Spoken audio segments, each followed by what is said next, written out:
패커스 국경제학 담당 강사 김종국입니다. 자, 20년 지방직 서울시 경제학 똘똘 풀이 해설 강의 임해 봅니다. 해설에 앞서서요, 뭐 다 아다시피 역대급의 난이도를 보였었죠. 그 이유를 좀 추적해 보는 것은 내년을 준비한다는 차원에선 의미 있는 일이기에 한번 분석해 보겠습니다. 자, 첫 번째 이유는요, 그동안 분리돼서 지방직과 그 다음에 서울시가 분리돼서 출제되던 것이 올해 처음으로 이제 통합돼서 출제되면서 새롭게 문제풀을 구성하지 않았나, 그런 생각이 듭니다. 자, 그런 과정 속에서 변별력을 좀 추가하기 위해서 좀 더 그 난이도를 높인 그런 감이 있죠. 자, 그런데 아다시피 지방직 서울시는 경제학이 아니라 경제학 개론이거든요. 원론이거든요. 사실 저도 출제를 해보면 두세 개 문제, 한두 개 문제는 소위 그 짱돌이라고 그래서 좀 처음 보는 유형의 문제를 출제할 수 있지요. 변별력 차원에서. 자, 그런데 이번 시험에서는 그게 너무 과다하다 보니 지난 국가직 시험, 지난번 우리 2020년 국가직 시험에서 이미 90점대 이후를 맞아서 합격이 예정된 합격 예정자들조차도 한 50점 정도가 나올 정도로 난이도가 너무 높게 출제가 된 점이 있습니다. 과연 이러면 공부를 한 사람과 그렇지 못한 사람의 변별력이 오히려 없어지게 되는 정말 초유의 사태가 벌어졌다고 볼 수 있고요. 게다가 국가직이야 일행 같은 경우에 필수지만 분명히 이번 경제학은 선택이었기 때문에 경제학을 선택한 사람들의 그 수많은 사람들의 눈에 보이지 않는 피해는 이루 말할 수가 없다고 느껴집니다. 차후에 간곡히 부탁드리는 것은 출제위원님들께서는 이런 부분들을 좀 감안하신다고 한다면 따라서 조정 점수를 분명히 도입해야 된다고 말씀드리고 싶어요. 제가 이제 강의하면서 늘 느꼈던 것은 어느 정도의 공부가 됐다고 한다면 어느 정도의 점수는 나오는 것이 그게 공정한 그런 게임이죠. 이번에는 정말 많이 했음에도 불구하고 그다지 아는 사람과 별 차이를 안 보였다는 점에선 변별력을 오히려 높이지 못하고 오히려 최악의 시험이 되지 않았나라는 생각이 듭니다. 하지만 자, 일단 모든 일정 끝났고요. 자, 우리 내년을 위해서 최선을 다해서 앞으로 이런 식의 방법으로 충분히 나올 수 있다는 점에서 우리 똘똘 풀이 강의 임해 보겠습니다. 자, 첫 번째 문제 됩니다. 투자와 관련된 이야기입니다. 제가 교재 31장 4번에서 언급을 좀 해드렸던 내용인데, 투자는요, 총 투자는 고정 투자와 재고 투자의 합으로 이루어져 있습니다. 자, 우리 고정 투자란 고정적으로 들어가야 되는 돈이라는 거예요. 기업이 생산에 사용하기 위해서 생산 설비, 생산 도구와 건물 따위를 구입하는 것을 우리 고정 투자라고 합니다. 따라서 생산에 사용될 소프트웨어 구매는 분명히 고정 투자에 포함이 됩니다. 1번 답 아니고요.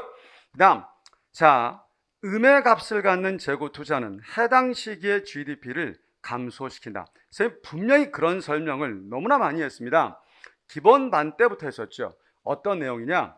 자, 분명히 재고가 증가하게 됐다. GDP 포함이었었죠.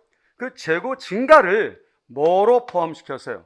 재고 투자 증가로 포함시켜서, 자, 재고 투자도 투자기 때문에 얘가 증가한다는 얘기는 투자가 증가한 겁니다. 따라서 GDP 증가다. 반대로 재고가 감소했다. 그래서 재고 투자가 마이너스 값을 보인다는 것은 결국 투자가 감소한 것이라 GDP도 뭐 시킨다?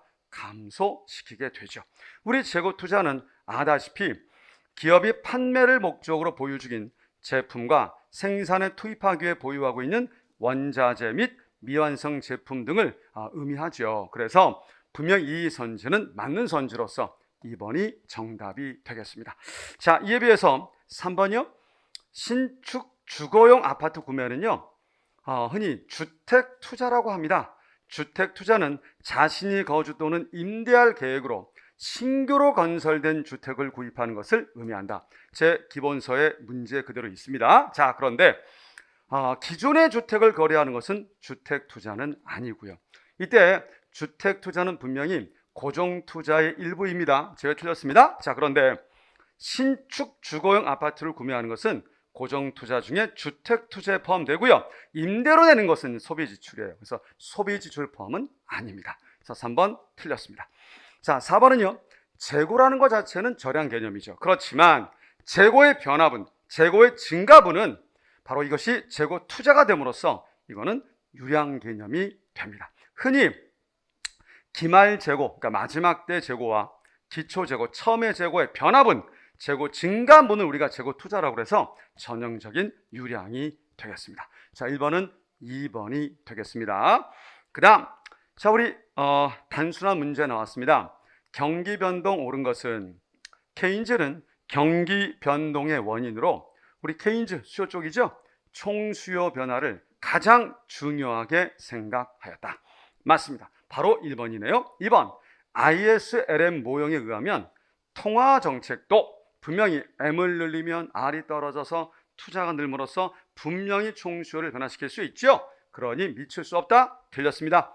자, 케인즈는요, 불경기 때 특히 재정장을 얘기했죠. 그러니까 효과를 갖지 않는다. 틀렸습니다.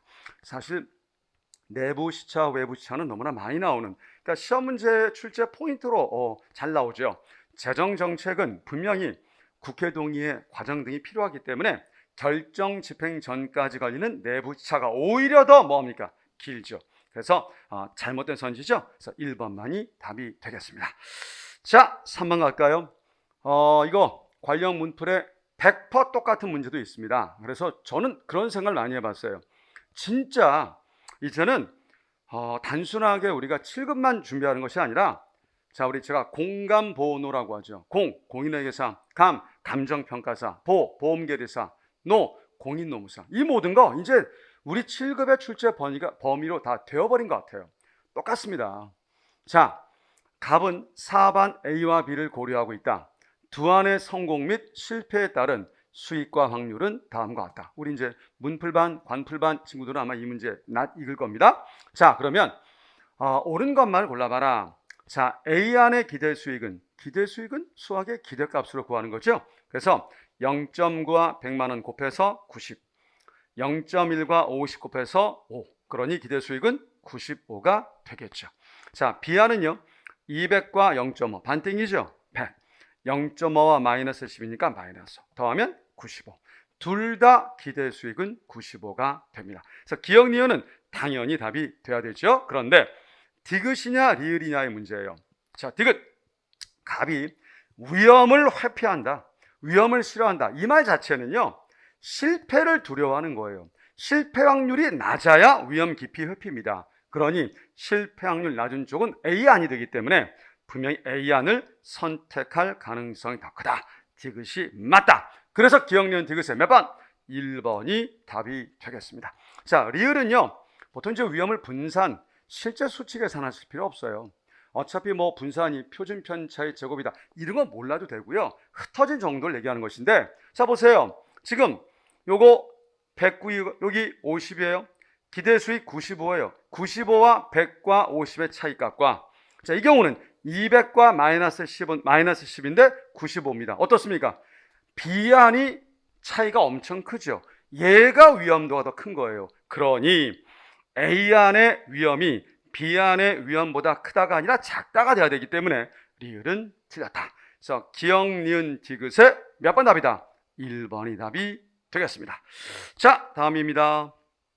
4번째, 이제 실질환율은 정말 마지막 때도 많이 얘기했던 그런 전형적인 문제죠. 자, 그런데 한국 쪽으로 안 나오고 미국 쪽으로 나오니까 조금 낯설을 수도 있지만 별거 아니에요. 우리 중국 쪽을 그냥 한국 쪽이다 라고 얘기하고 생각해도 좋죠. 자, 제가 실질환율은 오리지널 음이 뭐였습니까?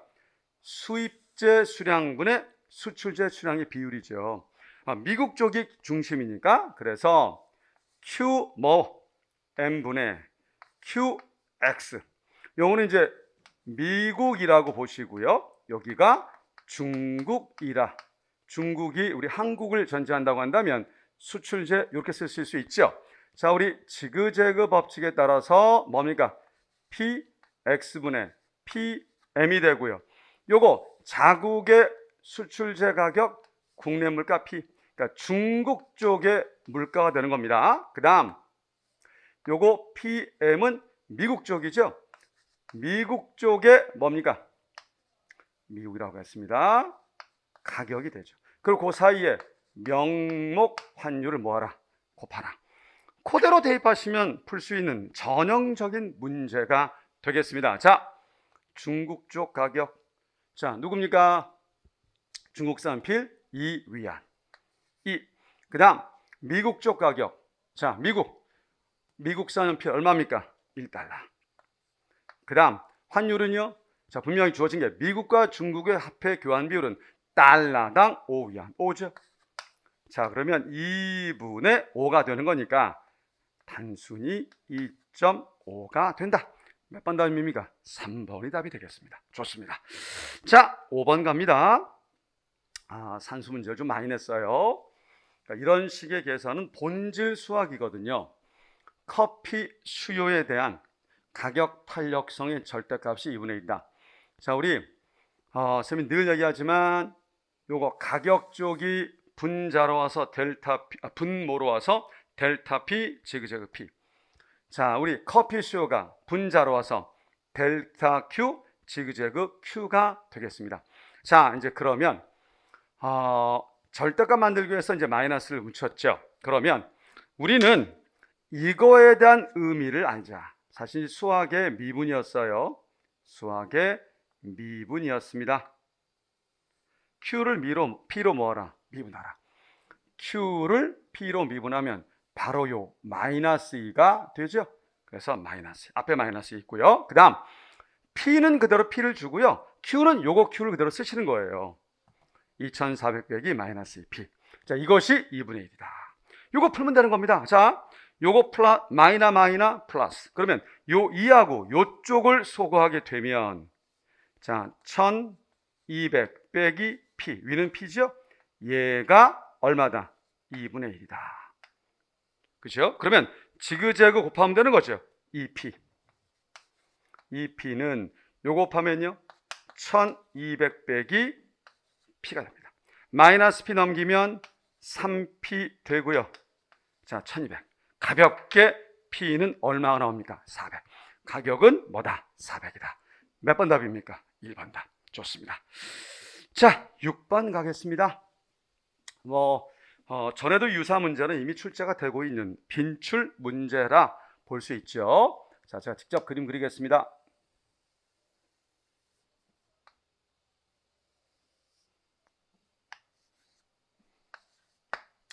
제품 A는 완전 경쟁 시장에서 거래되고 있고 수요 곡선은 이렇다. 자, 여러분들 선생님이 늘 말씀드리지만 수요 곡선을 표시할 때 가능하면 P로 바꾸는 게 좋다고 그랬어요. 그래서 마이너스 5P를 넘겨서 5로 나누면 P는 얼마입니까? 30 빼기 5분의 1 Q가 됨을 알 수 있죠. 자, 그리고 P절편은 Q가 0일 때니까 30임을 알 수 있습니다. 30임을 알 수 있습니다. 자, 그런데 한계 비용은 얼마다? 20이다. 20. 여기 MC가 20이 됐네요. 그럼 이제 완전 경쟁을 전제한다고 한다면 P 이퀄 MC니까 여기에서 이윤극대와 생산량이 나오죠. 그럼 20과 얘를 일치시키면 돼요. 넘기면 10 나오고요. 마이너스 5분의 1 Q를 넘기면 5분의 1 Q. 따라서 Q는 얼마가 되겠습니까? 넘기면 50이 됨을 알 수 있겠죠. 그래서 여기가 50이 되겠습니다. 자, 아다시피 그러면 이 전면적이 소비자 잉여로서의 사회적 잉여가 됐었어요. 그죠? 자, 그런데 자, 우리 독점이 됐답니다. 그러면 독점 MR 곡선 표시합니다. 자, MR 곡선은 절편은 같고요. 기울기 2배로 5분의 2 Q가 되겠죠. 그죠? 그런데 요 대목 보시면 독점 기업이 되면서 한계 비용이 22로 뭐했다? 올라갔다. 여기는 이제 그 말이 주어져 있지 않지만 보통 이제 기본서에는 독점이 되면서 독점을 유지하는 그런 비용이 추가적으로 들어서 한계 비용이 늘 수 있다라고 되어 있습니다. 뭐 이건 생략되어 있지만 자, 그러면 가볍게 똑같이 풀면 돼요. MR과 누가요? MC가 만나는 포인트죠. 자, 여기 MR과 MC 22. 자, 여기에 22와 같아진다고 한다면 넘기면 8이죠. 넘겨오면 5분의 2 Q입니다. 요거 소거하면 4예요. 4, 5 얼마입니까? 20이 되죠. 그래서 이윤극대화 생산량은 20이 되고요. 올렸을 때 가격이 중요하죠. 이건 기존의 수요 곡선에 대입하면 됩니다. 요거 20 대입하시면 4, 30에서 4 빼면 26. 그죠? 예, 요 포인트입니다. 따라서 여러분들 다른 거 볼 거 없죠? 바로 이 면적이 후생 손실이 되겠기에, 자, 요거 얼마입니까? 6 나오고요. 요거 얼마입니까? 30 나오죠. 따라서 6과 39 하면 3, 6, 18, 180인데 삼각형이냐 반 얼마입니까? 90이죠. 몇 번입니까? 3번. 네, 기본 문제입니다. 자, 7번 가겠습니다. 자, 이제 우리 7번 문제를 좀 보시면요. 물가와 소득의 평면에 그린 단기 총공급 곡선은 우상향한다. 요 조건이 있네요. 자, 옳은 것만을 모두 골라라. 기억입니다. 자, 소비 수요와 투자 수요가 이자율에 민감하지 않다. 여러분들, 우리 단순하게 IS 곡선을 한번 그려볼게요. 자, IS 곡선 단순히 그리면 투자 이탄이 민감하지 않은 거 작은 거니까 분명히 가파른 기울기의 IS 곡선을 연상할 수 있어요. 그러면 이렇다고 한다면 어떻습니까? AD 곡선의 기울기는 IS 곡선 기울기와 유사하기 때문에 AD 곡선도 가파른 기울기의 AD 우하향의 모습이 나와야 되죠. 자, 그런데 총수요 곡선의 기울기는 작아진다? 가파다는 것은 기울기 큰 거니까 요거 잘못이네요. 그래서 틀렸다. 자, 니은 역시 민감하지 않은 경우니까 그대로입니다. 자, 유가 상승에 따른 물가 상승 효과. 자, 분명히 AS 곡선에 대해서는 우상향이다 라고 단기 얘기를 했어요. 그러면 정상적 모습으로 AS를 표시할 때요, 만약에 AD가 상대적으로 완만한 기울기를 그릴 때와 비교해 본다면, 자, 유가 상승하게 되면 비용이 많이 드니까 총 공급이 줄어들어서 좌측 이동을 해야 됩니다. 자, 그러면 여기가 균형점이 됨으로써 가파른 기울기일 때가 물가 상승 효과가 더 큼을 확연히 알 수 있죠. 따라서 니은은 맞다.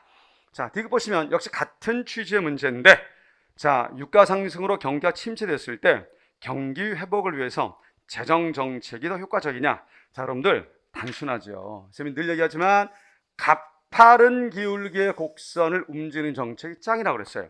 그래서 IS가 가파르니까 재정짱이 되는 거죠. 가볍게 디귿은 맞죠. 그래서 니은 디귿의 몇 번 답입니까? 3번이 답이 되겠습니다. 자, 이제 우리 8번 갈까요? 자, 이제 재정정책에 이어서 통화정책을 출제했습니다.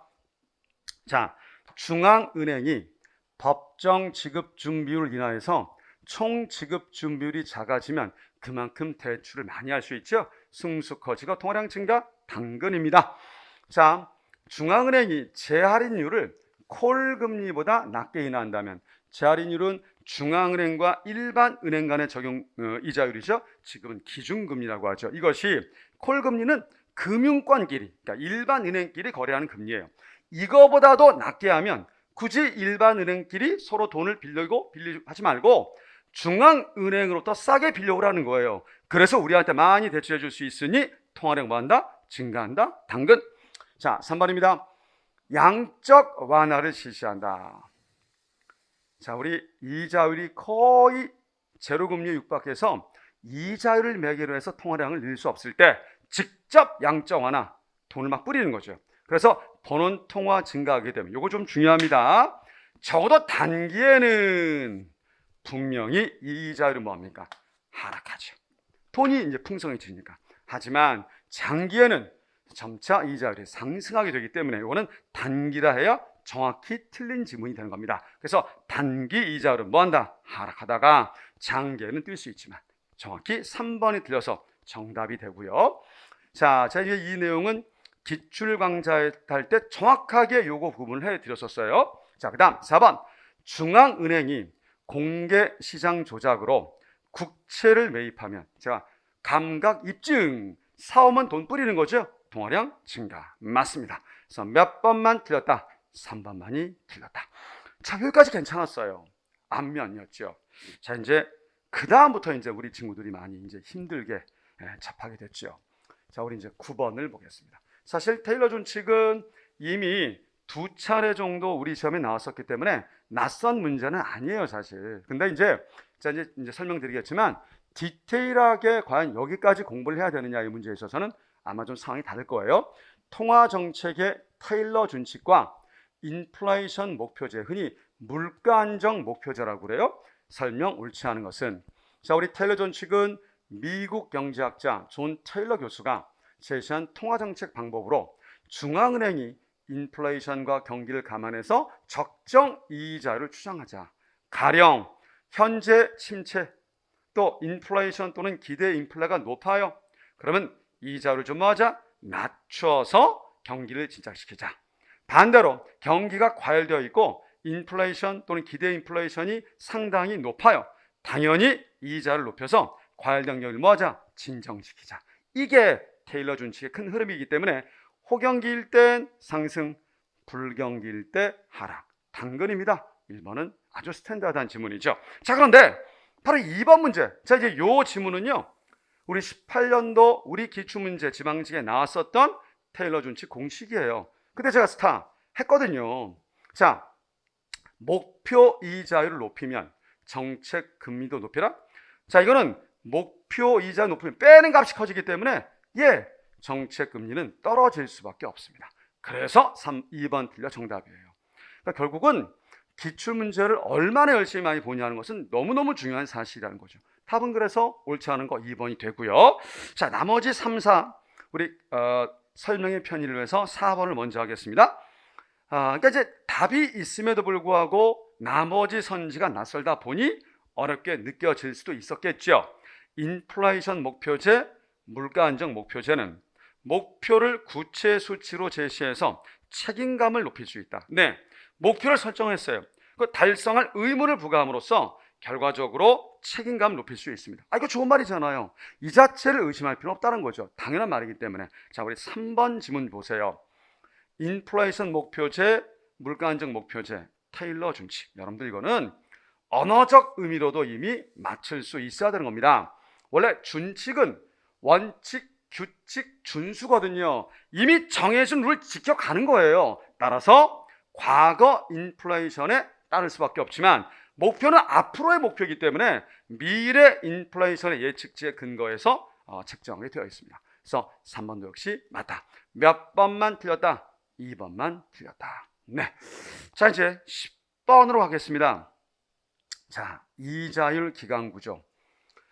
참 이 부분에 대해서 선생님이 이제 할 말이 많아요. 그러니까 지금 제가 이제 이 주제는 뭐 기출반, 동영반 굉장히 많이 얘기해 주는 건데 최근에 이것도 사실 어려운 내용인데 이걸 뛰어넘게 또 출제했더라고요. 그러니까 사실은 개론이라고 보기에는 완전 경제 자체를 지금 내셨다는 느낌밖에 없어요.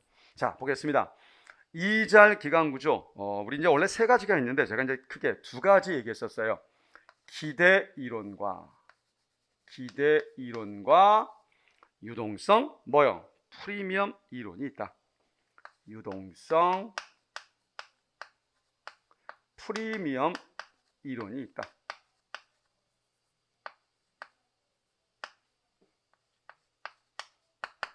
자, 이 2 이론에서 우리 기대 이론은요, 장기 이자를 구할 때 현재 단기와 미래 단기를 단순 평균에서 구한다 그랬죠.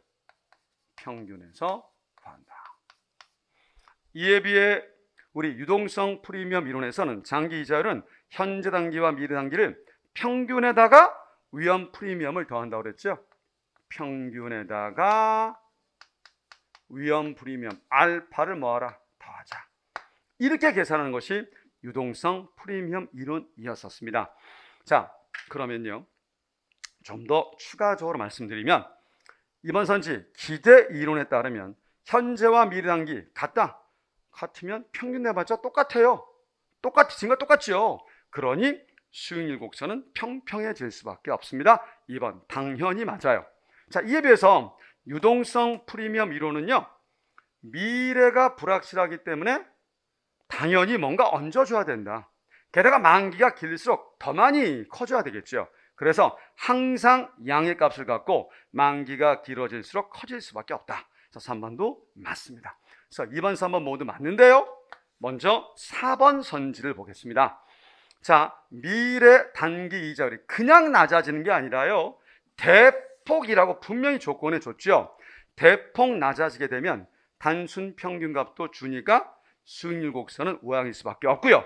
설사 뭔가 위험 프리미엄을 더해 주더라도 미래 단기가 워낙 많이 떨어졌기 때문에 이쪽에 의하더라도 수익률이 줄 수밖에 없어서 우하향이 되는 겁니다. 그래서 4번은 누구 이론으로 봐도 맞기 때문에 이런 말을 안 주고 출제한 거죠. 그런데 문제는 그러면 1번이다라는 얘기인데요. 참 이게 이제 그렇습니다.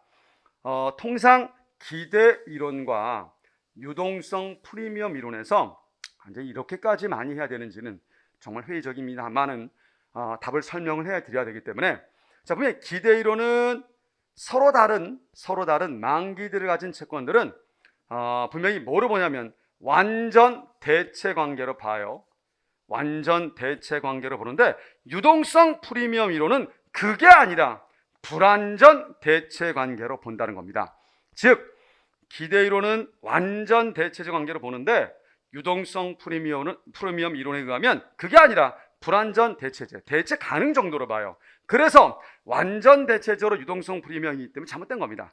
그래서 몇 번 답이요? 1번. 솔직히 좀 지나친 감이 없지 않아 있었습니다. 어쨌든 답은 1번이 되겠습니다. 자, 11번 갈게요.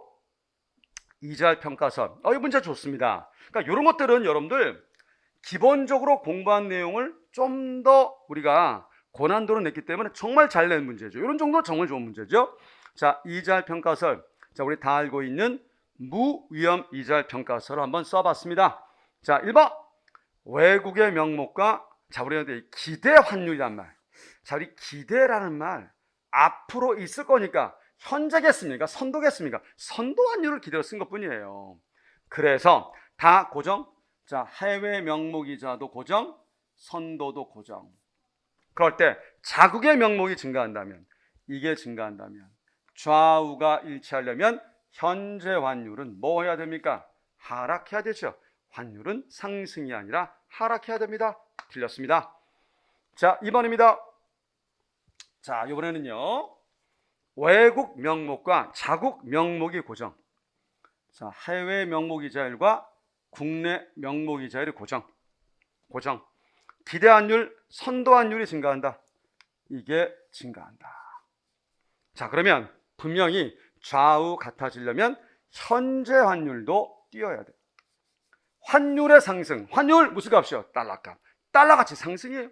그러니 외국가치 상승 맞다. 몇 번 답입니까? 2번. 좋죠. 자, 3번. 양국의 생산물 시장에서 일물일가를 보인다면 뭡니까? 구매력 평가설이지 이자율 평가설이 아니죠? 틀렸습니다. 4번 선지도요. 구매력 평가설을 정립하면 실질 환율이 항상 얼마였습니까? 1이었었죠. 자, 답은 2번이 되겠습니다. 자, 이러다가 이제 12번을 만나면서 야, 이게 뭐 최근에 이제 우리 재정 준칙이라는 건 시사적인 얘기가 많이 나오다 보니 이 문제를 출제를 하신 것 같아요. 물론 이 문제는 여러분들 앞쪽을 몰라도 답은 나와야 됩니다. 그러니까 늘 말씀드리지만 모든 걸 모른다, 뭐 그럴 수도 있겠지만 사실 충분히 4번 선지 답을 옳은 거니까 골라낼 수 있었거든요. 자, 하지만 하나하나 설명하겠습니다. 완전 고용화 재정 적자. GDP가 자연 산출물 수준에 있는데 재정 적자를 보이는 거, 이거를 완전 고용 재정 적자라고 부릅니다. 완전 고용 재정 적자라고 불러요. 다른 말로 얘기하면 경기 순환이 조정된 재정 적자다라고 하기도 합니다. 그런데 이러한 재정 적자가 생기면 이것이 자동 안정화 장치에 뭐 하는 겁니까? 영향을 준다는 거죠. 자동 안정화 장치에 영향을 줘요. 자, 그래서 조정을 하는 건데, 문제는 이 지문은 완전 고용 재정 적자는 자동 안정화 정치를 반영한다. 이 말은 오히려 얘가 이쪽에 영향을 준 것처럼 선지해요. 다시요. 이러한 재정 적자가 생김으로써 이쪽에 영향을 주게 되어 있는 것인데, 완전 고용 재정 적자는 이거를 반영한다. 이미 이쪽에 영향을 줬다. 이런 의미인데 아니라는 거죠. 반대라는 거죠. 오히려 얘가 이쪽에 영향을 주는 요인이어야 되기 때문에 이거를 반영하는 것이 아니라 이쪽에 반영되겠죠. 그래서 1번은 틀렸다. 자, 2번도요. 조세 사회적 비용이 체증적으로 증가한다면, 통상 조세 비용에는요, 징세 비용, 납세 협력 비용, 초과 부담 등의 비용이 있습니다. 재정학 얘기죠. 자, 이런 것들이 엄청나게 많이 들게 되면 생각해 보십시오. 어때야 될까요? 우선 왜 이렇게 징세 비용이 많이 들 것인가? 조세 저항이 크기 때문이거든요.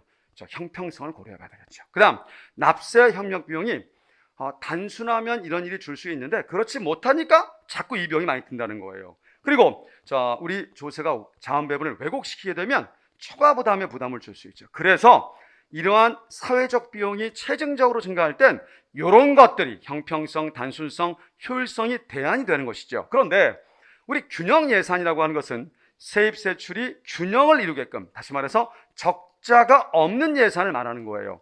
사회적 비용이 커지는 거와 자, 우리 균형 예산은 연결고리가 없죠. 참고로 요즘에 재정 준칙을 얘기 많이 합니다. 자, 국가 재정의 건전성을 체계적으로 관리하기 위해서 균형 예산, 또 우리 재정 수입, 재정 지출, 국가 채무 등을 규율하는 그런 지침을 말하는데, 문제는 이 비용이 많이 들면 이런 게 대안이고 이런 것이 작전이어야 되지 균형 예산과 연결고리를 잘 수가 없습니다. 그래서 2번 일단 틀렸고요.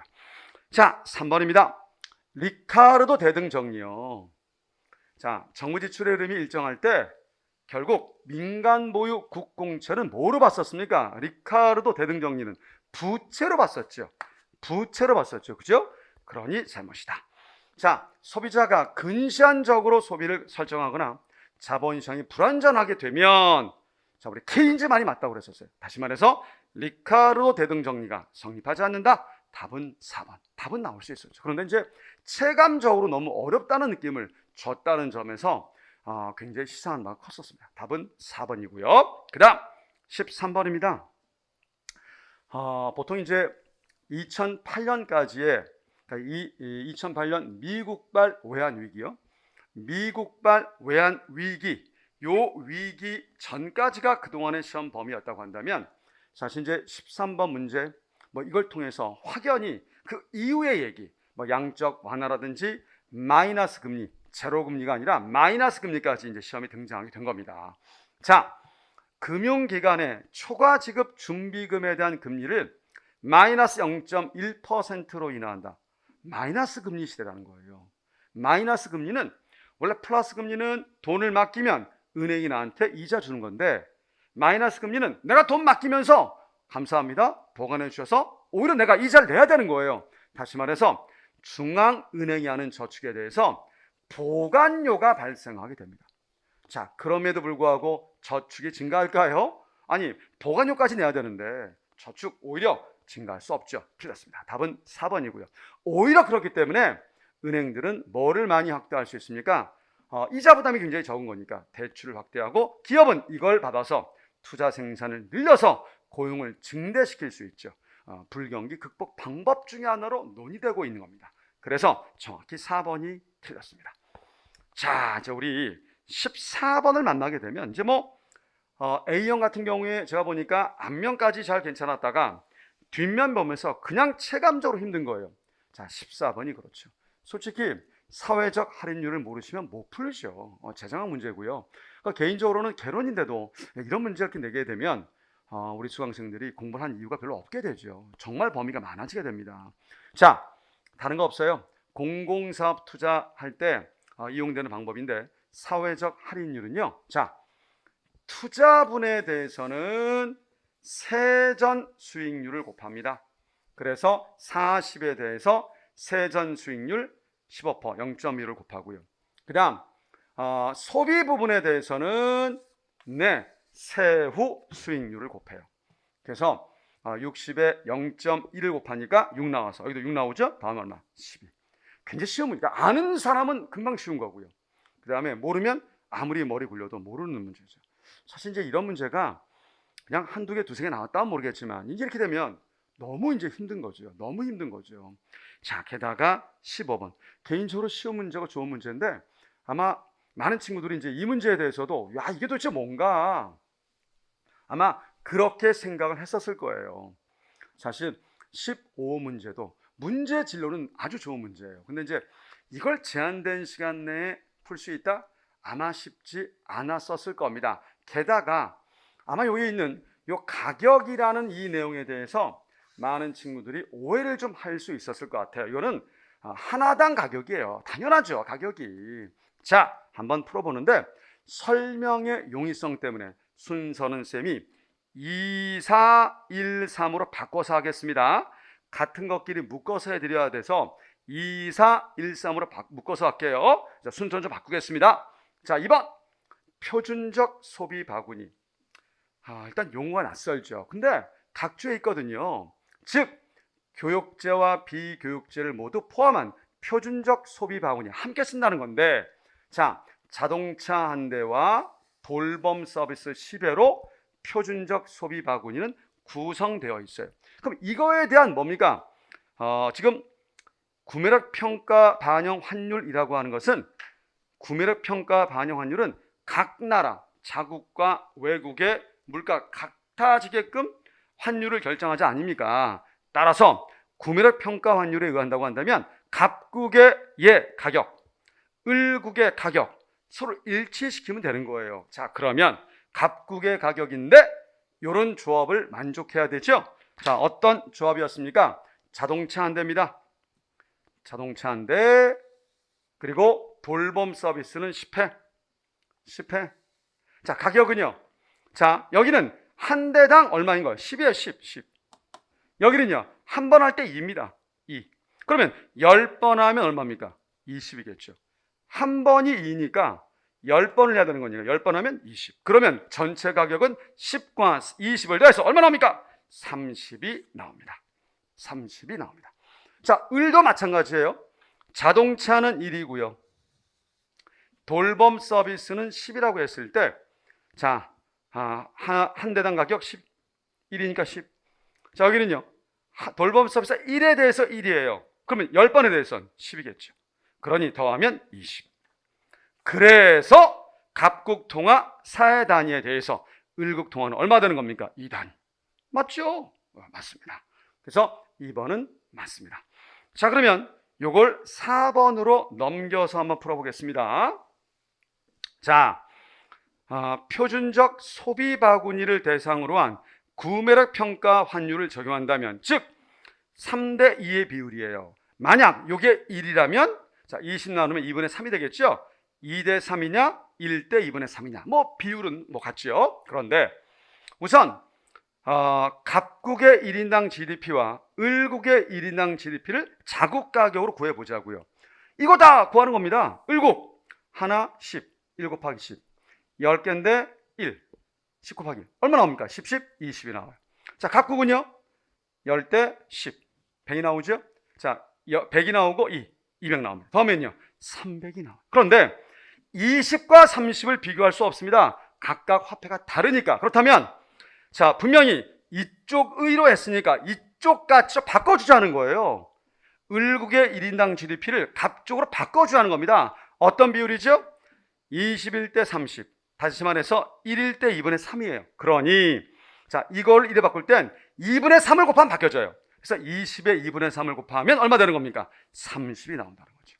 사실 이거는 그렇게 할 필요도 없죠. 20과 30의 같은 가치라고 봐야 되는 거니까 20을 갑국 단위로 표시하면 30이 되는 거예요. 그러니 을국 30은 갑국 300의 몇 분의 몇이 되는 겁니까? 10분의 1이 된 거죠.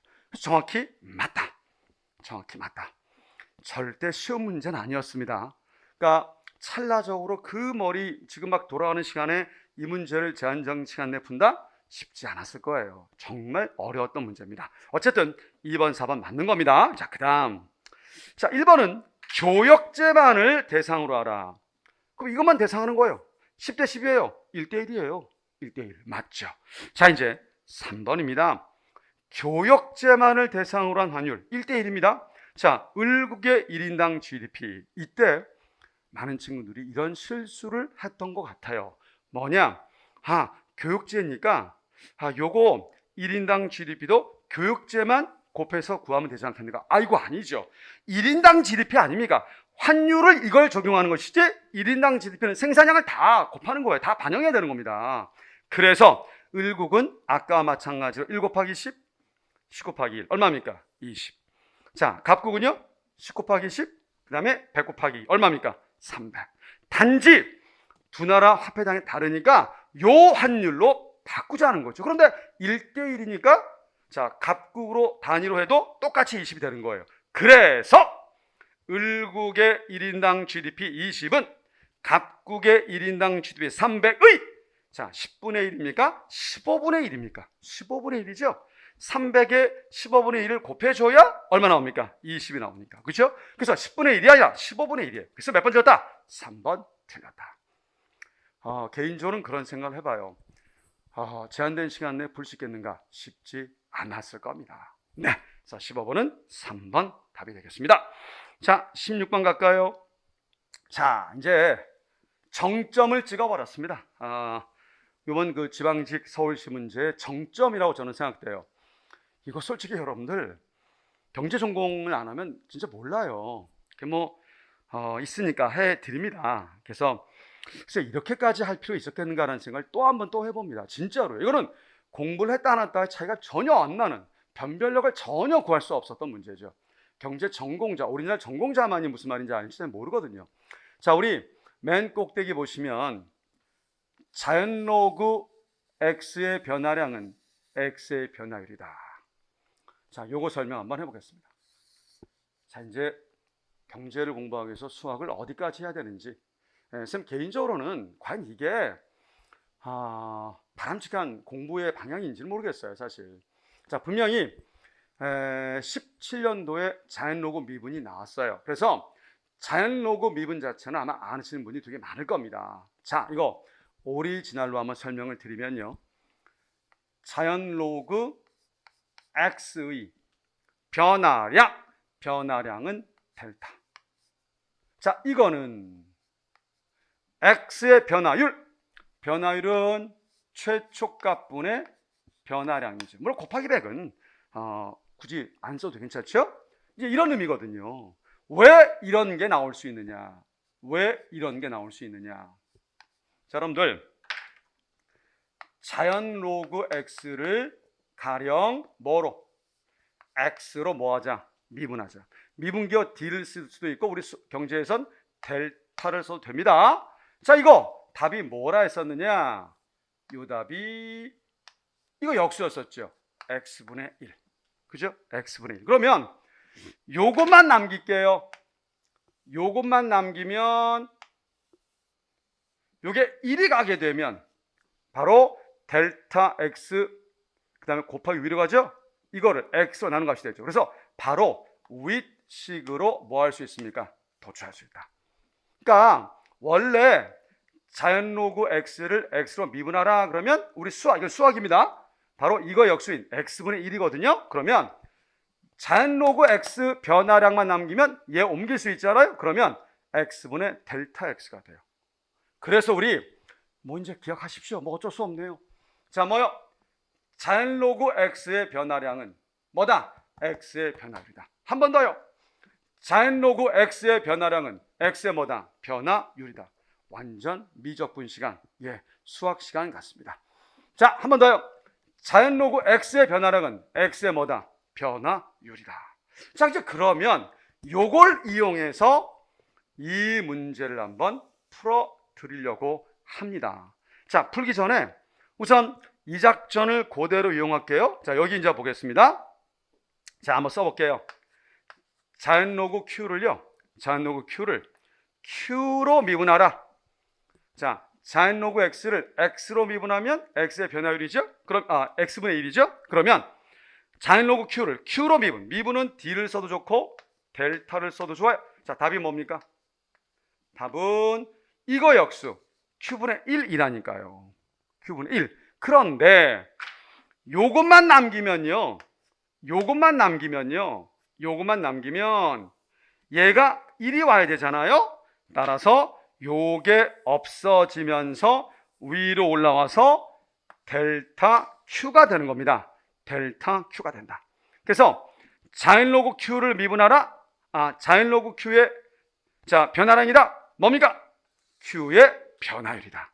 Q의 변화율이다. 자, 이번에는요, 이제 요거 해볼게요. 자연 로그 P를 P로 미분하자. 하여튼 어렵네요. 자, 미분은 D를 쓰기도 하고 델타를 쓰기도 한다고 그랬죠? 자, 답이 뭐였습니까? 이거의 역수 뭐요? P분의 1이어야 합니다. 그러면 얘만 남겨두고 넘기면 요거 없어지면서 여기 위가 델타 P가 된다는 거죠. 됐습니까? 그러니까 자인 로그 Q의 변화량은 Q의 변화율, 자인 로그 P의 변화량은 P의 변화율이 되는 겁니다. 그렇다면 만약에 이렇게 됐다면요, 자인 로그 Q를 자인 로그 P로 뭐 한다면? 미분한다면 값은 요렇게 되는 거거든요. 요렇게. 오케이. 자, 이제 그러면 이거 우리 뭐예요? 이거를 우리 단순화 시켜볼게요. 단순화 시켜보면 어디서 많이 본 게 나와요. 델타 P 나오고요. 요거 델타 Q이고요. 위아래 P를 곱하게 되면 요렇게 나오네요. 이거 어디서 봤습니까? 수요의 가격 탄력도요. 아이고, 이걸 어떻게 알아요, 사실. 자, 그러면 지금 요거 보세요. 자인 로그 Q를 자인 로그 P로 미분하자. 이거를 미분하자는 거예요. P로. 자인 로그 P로 미분하자. 그러면 자, 이게 안 들어있는 변수 없애버립니다. Q가 안 들어있는 없애버리고 얘만 자인 로그 P로 미분하면 얼마 나옵니까? 베타 2가 나오게 된다는 거죠. 베타 2가 나온다. 자, 다시 한번 합니다.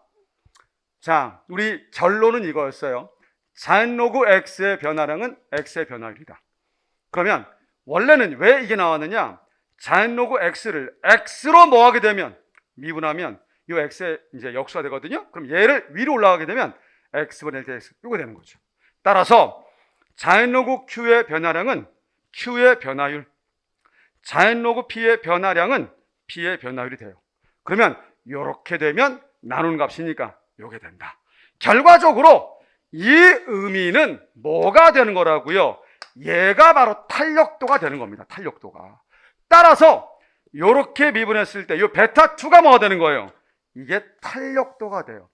수요의 가격 탄력도가 됩니다. 얼마입니까? 마이너스 0.0321. 이 값이 마이너스 0.0321이 되는 겁니다. 자, 우리 이거 수요의 가격 탄력도거든요. 이거는 이렇게 쓸 수 있죠. 1분의 0.0321. 가격이 1%만이 뛰었을 때, 1%만큼 뛰었을 때, 자, 우리 수요량은 0.031%만큼 뭐 한다? 감소한다. 이래야 되는 겁니다.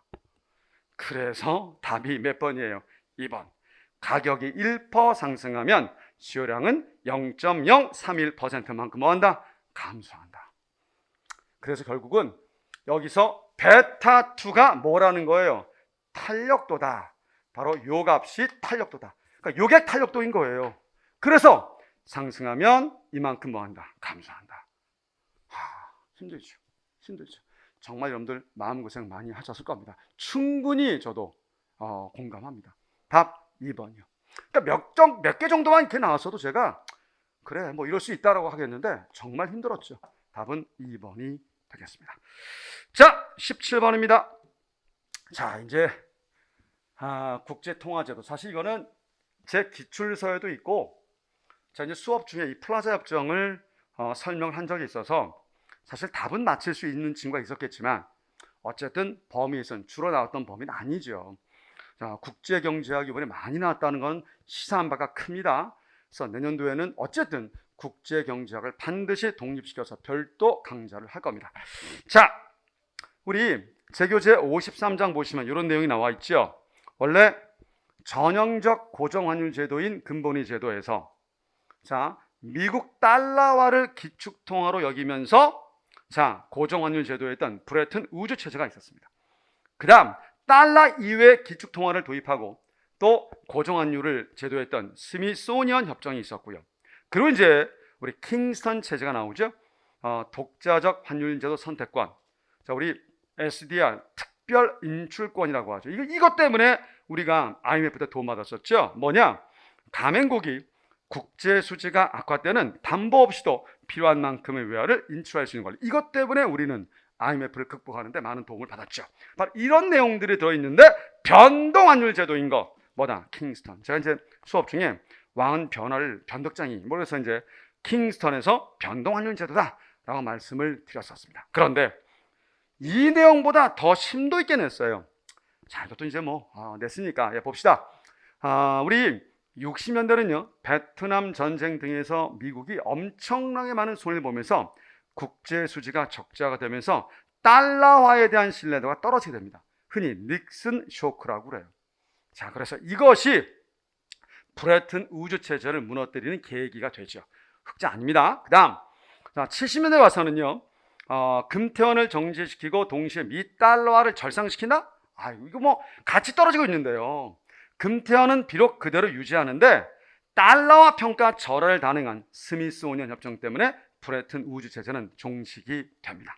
자, 그러다가 70년대 이제 후반에 킹선 체제가 이제 나오게 되죠. 여전히 그래서 이제 금의 공정 가치는 폐지해 버리고요. 드디어 고정 환율 제도가 변동 환율 제도로 바뀌게 되는 거. 전형적인 킹선 체제 설명입니다. 모두 틀렸어요. 자, 우리 정확히 1985년이죠. 플라자 협정. 그러니까 이 내용은 왜 우리가 알아야 되느냐? 대한민국의 3조 호황이라는 게 있다고 그랬죠, 제가. 그래서 내가 중석쌤 대신에 국사 강의한다라고 이제 강의 때 설명을 드리곤 했었는데 이 85년의 플라자 협정 때 70년대 미국이 굉장히 상황이 안 좋아지고 이러면서 미국이 일본과 딜을 합니다. 야, 니네도 좀 돈 많이 벌었으니까 니네 엔화 가치 좀 올려라. 우리 달러 가치 좀 떨어뜨리겠다. 자, 이것이 플라자 협정이에요. 근데 왜 이것이 우리한테 이득을 받느냐? 즉 3저 호황이 되느냐? 3저의 뭐뭐 있습니까? 이자가 떨어지죠. 유가도 떨어져요. 다 좋은 거죠. 근데 달러 가치 떨어지는 게 왜 우리한테 좋으냐? 상대적으로 엔화 가치가 올라갔었거든요. 그러면 미국을 수출 모델로 했을 때 우리는 경쟁인데 일본이 상대적으로 비싸니까 우리는 뭐예요? 득을 본 거죠. 그래서 3저 호황이다. 국사시험, 그래서 제가 무슨 정권, 전단 정권 이런 얘기 했잖아요. 사실 그래서 플라자 협정 자체만 아셨어도 답은 평가절하 정확히 맞죠. 역시 또 어려움을 가중시켰습니다. 정답은 4번이 옳은 것입니다. 자, 18번 갈까요? 이 문제는 계산 문제죠. 그래서 정확하게 근사치 공식 만들면 Y값 증가율은 A값 증가율 더하기 0.5 L 값 증가율 그리고 0.5 나오고 K값 증가율. 자, 노동 증가율이 10% 0.1 자본 증가율 0.2. 자, 이에 비해서 우리 을국은요. 자, 우리 똑같은 공식 을로 다 바꾸는데 여기가 0.3 L 증가율. 그 다음에 여기 0.7 그리고 K 증가율. 수치는 0.1과 0.2예요. 자, 계산해 봅시다. 자, 여기 0.5인데 0.1이니까 0.05죠. 0.5인데 0.1은 0.1이에요. 더하면 0.15가 되겠습니다. 그 다음 을은요. 요거 0.03인데 요거 0.14죠. 그러니 0.03 더하면 0.17. 그러니 같아지려면 이쪽이 0.02만큼 더 커야 돼요. 2%포인트만큼 더 높아야만 갑국의 총 요소 생산성 증가율이 을국의 총 요소 생산성 증가율보다 2%포인트만큼 높아야 된다. 그래서 몇 번 답이다? 1번이 옳은 답이 되겠습니다. 이런 정도 괜찮죠. 자, 그 다음 이제 한참 힘들게 문제를 풀었는데 19번 어려운 문제는 아니었거든요. 그런데 이제 정신이 없다 보니까 1번으로 마킹을 한 친구들도 꽤 있었던 모양이에요. 제가 이제 수업 중에 일면 얘기하지만 솔로 모형 푸실 때 다 풀어도 틀리는 정말 그런 말도 안 되는 일이 많다고 그랬죠. 우리가 분명히 K를 계산해내기 때문에 K가 0.24지 생산량 스몰 y는 아니거든요. 근데 이제 너무 힘든 나머지 문제를 풀어서 기쁜 나머지 1번 체크한 친구가 꽤 있었던 것 같아요. 예, 하여튼 조심해야 됩니다. 하나하나 설명해 보겠습니다. 자, 우선 1인당 생산량을 물었으니까 우리 이 총 생산함수를 1인당 생산함수로 바꾸자. 다 써보겠습니다. y는, 자, 뭐 이런 기호 자체가 여러분들 되게 힘드셨을 거예요. 1 빼기 u L의 2분의 1. 무리함수 이제 표시를 하면요. 어떻게 돼요? 루트 네 K 1 빼기 u L이 있고요. 여기 y가 있다. 1인당이니까 L로 나눠야 되겠죠? L로 나눈다. L이 무리함수를 하면 루트 L 제곱이죠. 그죠? 자, 그러면 요거 하나 없어지고 이거 없어질 수 있죠. 그러면 L과 K를 묶어버리면 스몰 루트 K 1 빼기 U는 그대로 있고요. 얘는 스몰 Y가 됩니다. 그래서 1인당 생산함수는 구해냈다. 그 다음 솔로 모형의 균제 상태, 뭐 기본 공식이죠. SFK는 N, D, G, K. S 저축률 전부 다 10%, 0.1. 자, 그리고 FK는 요 Y가 FK니까요. 루트 K 1 빼기 U가 됩니다. 자, NDG 인구 증가율도 10%, 감가상각도 10%. 근데 기술진보 없으니까 두 개 더하면 20%. 0.2 K가 되겠습니다. 요거 없어지면서 2가 되겠죠? 그래서 루트 K 1 빼기 U, 얘는 2K. 자, 양변을 제곱하게 되면요 4K 제곱, 여기는요 K 1 빼기 U가 됩니다. 당연히 0은 될 수 없으니까 하나 죽이면 그래요. 자, 그러면 U가 얼마입니까? 자, 우리 자연실험률이 U인데 4%니까 0.04, 0.04를 빼면 0.96이 돼요. 자, 그러면 K를 구하기 위해서 0.96을 4로 나누면 0.24가 되죠. 그래서 K는 0.24가 됐어요. 기쁜 나머지 답을 1번으로 친한 친구들이 많았던 모양이에요. 그러니까 이 자체를 풀었던 스스로의 자부심 때문에 그냥 자본량으로 착각하고 1번을 칠하시면 큰일 났던 문제죠. 자, 분명히 스몰 y를 풀어야 됩니다. 자, 우리 여기다 또 대입해야 되죠. 스몰 y는, 자, k가 0.24, 그 다음 1 빼기 u, u가 0.04니까 빼면 0.96. 자, 이것도 이제 어려운 고난이었습니다. 자, 요 식이 된 거죠. 0.24는 100분의 24예요. 0.96은 100분의 얼마입니까? 100분의 96입니다. 96은 24 곱하기 4가 될 수 있거든요. 그러니 루트를 풀어버리게 되면 100이 나오죠. 그리고 요거 24와 두 개 있으니까 요거는 2의 제곱이니까 24 곱하기 2가 나옵니다. 얼마입니까? 48이네요. 자, 그래서 0.48이 몇 번이다? 2번이다. 하여튼 힘들었습니다. 답은 2번이고요. 자, 이제 많은 친구들이 그래요. 도대체 20번 문제는 어떻게 푸는 겁니까? 힘들죠. 20번 문제 사실 단순하게 풀 수 있는 쉬운 문제인데도 장담하지만 제한된 시간 내에 이 문제를 푼다? 아이고, 힘든 그런 문제였습니다. 그러니까 제가 지금 뭔가 좀 뒷면을 풀이할 때 요 정도 괜찮다, 뭐 이렇게 쉽게 그렇게 넘어갈 때가 하나도 없어요. 다 어려워요. 진짜 고생 많으셨습니다. 자, 이거 이렇게 푸는 거예요. 사실은 어떻게 푸느냐? 같은 집에 거주하는 갑과 을은 일주일마다 한 번씩 청소하기와 쉬기 중에서 하나를 선택할 수 있고 선택에 따른 효용은 다음과 같다. 청소하기를 선택할 때 비용은 10이다. 갑과 을은 보복을 선택할 수 있다. 보복은 한 사람이 청소하기를 선택할 때 다른 사람이 일방적으로 쉬기를 선택하면 청소하기를 선택했던 사람은 그 다음 주부터 몇 주의 쉬기를 선택하는 것이다. 보복이 종료되면 둘은 다시 함께 청소하기로 복귀한다. 쉬기를 선택하는 유인을 줄이고 함께 청소하는 협력 관계를 지속하기 위해선 보복의 기간을 최소 얼마로 줘야 되느냐. 그죠? 이거죠. 남녀 간에 서로 합의 봤는데 그 합의 내용을 많이 어긴다고 한다면 보복을 최소 몇 주를 해야만 정신 차려 돌아올 거냐. 뭐 이런 얘기예요, 사실. 이게 쉬워요. 자, 합의 왜 이행을 어겼을까요? 가령 갑은 청소하기로 그대로 했어요. 을도 청소하기를 그대로 했었어야 되는데 을이 뭘 했다는 겁니까? 바로 쉬기를 선택했다.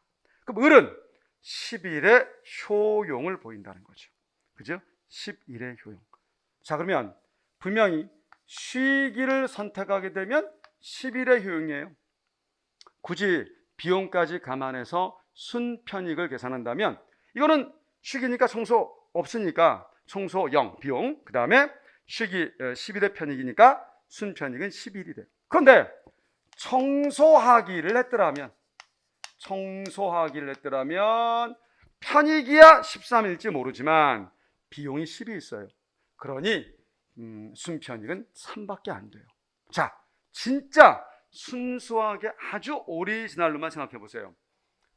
3의 순편익을 선택하겠습니까? 10일의 순편익을 선택하겠습니까? 10일의 순편익이죠. 그러니까 늘 이쪽을 고르고 싶은 욕망이 있다는 거예요.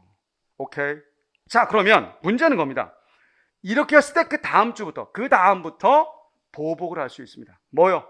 갑이 쉬기를 선택해 버렸어요. 일단 그러면 을은 뭐를 계속한다? 쉬기를. 그러면 편익이 2요.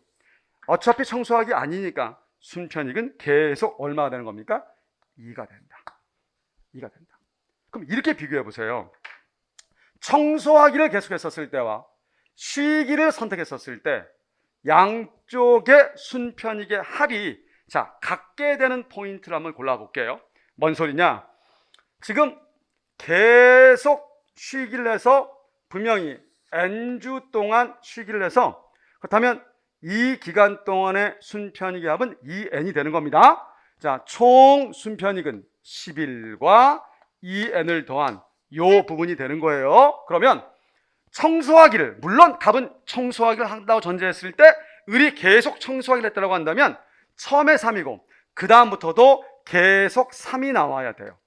그러면 n주 동안이었으면 바로 3n이었을 겁니다. 그러니까 이쪽의 순편익 종합은 분명히 3 더하기 3n이 돼요. 그러면 얘가 같아진다는 거. 그럼 거기까지는 이거 하나 별 차이가 없죠. 자, 얼마 돼요? 넘겨보세요. 3n에서 n 빼면 n, 11에서 3 빼면 8. 즉 8주차까지 딱 되게 되면 이거라던 순편익은 총 같아요. 자, 그런데 그때 정신 차리고 돌아오지 않죠. 왜? 아직은 손해라는 느낌이 없으니까. 따라서 한 주 더 보복을 해야 됩니다. 9주차를 보복하게 되면 이쪽은 3의 순편익인데 이거는 2의 순편익이니 드디어 역전이 된다는 거예요. 따라서 9주차 최소 보복을 하게 되면 정신 차려 다시 뭐한다? 컴백할 것이다. 최소 몇 주다? 9주다. 못 풀어요, 여러분들. 과연 제한된 시간 내에 풀 수 있을지는 모르겠습니다. 그래서 개인적으로 정말 여러분들의 마음고생 정말 심했다는 거 충분히 이해하고요. 결국 이제 경제 자체가 잘못된 게 아니라 정말 변환기 때 이런 일이 생긴 것 같습니다. 여러분들 공부는 정직합니다. 우리 어떤 경우에도 공부는 정직해요. 한 것만큼 나오는 것이 맞죠. 저는 이걸 계기로 해서 더 많이 여러분들에게 많은 강의, 많은 서비스를 해드릴 것을 정말 진심으로 다시 한번 약속드리겠습니다. 자, 지금까지 국경제약 담당 강사 김종국이었습니다.